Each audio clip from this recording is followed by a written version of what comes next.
नमस्कार मंडळी. तर आज आम्हाला जायचं होतं शॉपिंग करायला माझ्या मैत्रिणीबरोबर. कारण जायचं होतं आम्हाला 2 दिवसा अगोदरच.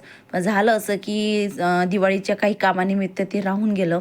पण जाता जाताना म्हटलं पहिल्यांदा शॉपिंग करायच्या अगोदर इथे जवळ अंबादेवीत जायचं दर्शन करायसाठी. आणि पहिल्यांदा चप्पल स्टँडवरती चप्पल ठेवल्या आणि दर्शनाच्या रांगेमध्ये लागलो. तर एवढी काही गर्दी नव्हती तिथे, म्हणजे तिथे थोडंफारच होतं कारण नवरात्रामध्ये खूप गर्दी राहतं. हे एकविरा मातेचं मंदिर आहेत, म्हणजे मूर्ती आहे, तिथं दर्शन घेतलं.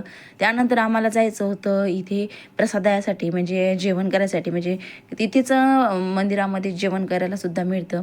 तर इथे आम्ही जेवण केलं आणि त्यानंतर निघालो मार्केटमध्ये फिरायसाठी. तर मुलांना आईस्क्रीम दिसली तर ते खायला दिलं आणि काही शॉपिंग करायची होती आणखीन आमच्यासाठी, किंवा मग दिवाळीचं काही शॉपिंग राहतं ते खरेदी करायची होती, काही ड्रेस घ्यायचे होते ते सुद्धा घेतले. आणि माझ्या मैत्रिणीच्या मुलीला ड्रेस घ्यायचा होता, तो सुद्धा घेतला. कारण अमूल्याला दिवाळीची शॉपिंग झालेली आहे अमूल्याची, म्हणजे तिला ड्रेस घेऊन दिले आहे तिच्या बडे पप्पानी.